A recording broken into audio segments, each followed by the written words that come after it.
Hi guys, this is Advocate Rukhsar Ahmed and welcome to my channel Learn Law. Arbitration and Conciliation Act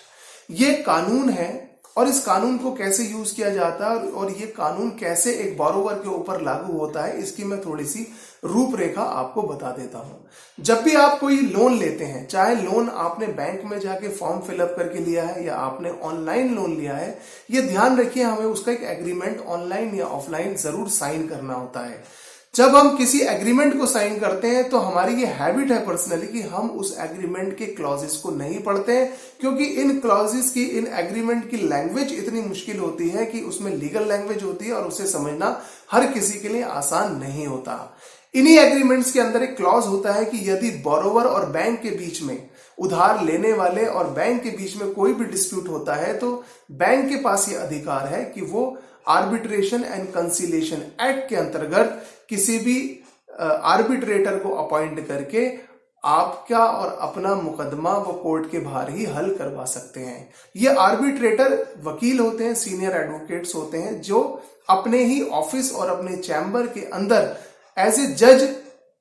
उस case के अंदर as a जज की भूमिका निभाते हैं। वो बैंक और बोरोवर के बीच में मध्यस्थता करते हैं कि दोनों के केस की सुनवाई करते हैं और जिसके पक्ष में ज्यादा एविडेंस होते हैं उसके पक्ष में फैसला सुना दिया जाता है। और क्योंकि आमतौर पर जब हम लोन लेते हैं तो वो loan account to account transfer होता है और उसके सारे एविडेंसेस सिर्फ बैंक के फेवर में होते हैं, इसीलिए फैसला भी बैंक के फेवर में ही सुनाया जाता है। फ्रेंड्स, आमतौर पर बैंक्स यहां पर एक बहुत ही स्मार्ट तरीके से इन केसेस को फाइल करते हैं। वो स्मार्ट तरीका क्या है? बैंक क्या करते हैं कि ऐसे केसेस को बहुत दूर, जैसे दिल्ली के क्लाइंट का केस, वो चेन्नई में फाइल करेंगे, मुंबई में फाइल करेंगे। वो इतनी दूर फाइल करते हैं कि बोरोवर अपना केस कंटेस्ट करने के लिए इतनी दूर ना पहुंच सके, और अगर वो पहुंचता भी है तो उसका इतना ज्यादा पैसा, टाइम, एनर्जी खर्च हो कि वो आखिर में थक हार कर बैंक का पैसा दे दे।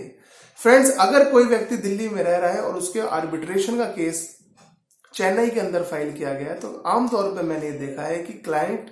बोरोवर अपने केस को कंटेस्ट करने के लिए चेन्नई में नहीं जाते, और चेन्नई में न जाने से उसका जो नुकसान होता है कि बिना आपका पक्ष सुने ही आर्बिट्रेटर एक्स पार्टी फैसला आपके खिलाफ दे देता है और बैंक के फेवर में फैसला चला जाता है। बैंक 2 से 3-4 तारीखों में आपके खिलाफ केस जीत जाती है और जब आपके खिलाफ फैसला आता है तो उसे कहा जाता है अवार्ड, और अवार्ड आपके खिलाफ पास हो जाता है। बैंक बहुत तेजी के साथ उस अवार्ड को लेकर आपके क्षेत्र में आती है और वहां पर एक सिंपल सी एग्जीक्यूशन की पिटीशन फाइल करके आपके घर पर रिकवरी का नोटिस आ जाता है और फिर फाइनली आप पूरी तरह से बाध्य हो जाते हैं। आपको बैंक का पैसा बैंक को रिटर्न करना होता है। फ्रेंड्स, ये पूरा प्रोसीजर है जो आजकल बैंक्स आर्बिट्रेशन के थ्रू केसेस कंटेस्ट कर करके बहुत तेजी के साथ पैसा रिकवर कर रहे हैं। और ये ध्यान रखिए, कभी 2 से 3 महीने के अंदर ही ये सारी प्रोसीडिंग कंप्लीट हो जाती है। यहां पर मैं अपने क्लाइंट्स को कुछ टिप्स देना चाहता हूं कि अगर आपके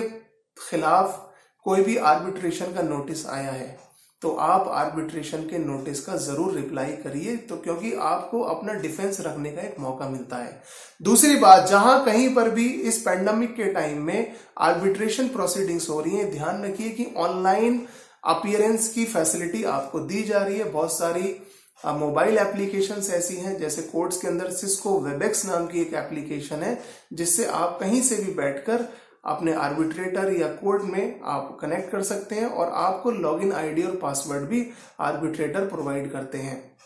अगर किसी नोटिस के अंदर आपको लॉगिन आईडी वगैरह अगर नहीं प्रोवाइड की गई है तो आप उस नोटिस के अंदर जो ऑथराइज्ड रिप्रेजेंटेटिव है उसे कॉल करके,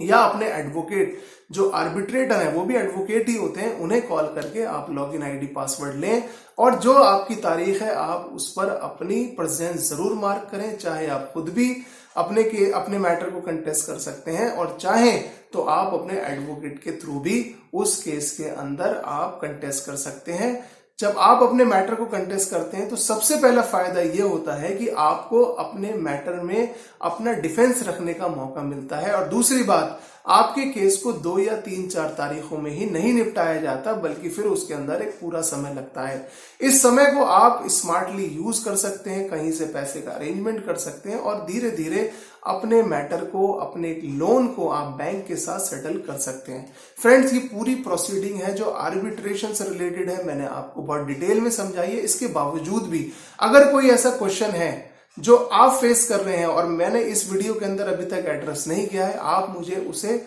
इनबॉक्स में लिख सकते हैं, मुझसे आप पूछ सकते हैं, जिसका मैं आपको टाइमली रिप्लाई करने की कोशिश करूंगा। और लास्ट में मेरी आपसे रिक्वेस्ट है कि अगर आपको मेरी ये वीडियो अच्छी लगी हो तो प्लीज इसे लाइक करें, शेयर करें और मेरे चैनल को सब्सक्राइब करें। Thank you.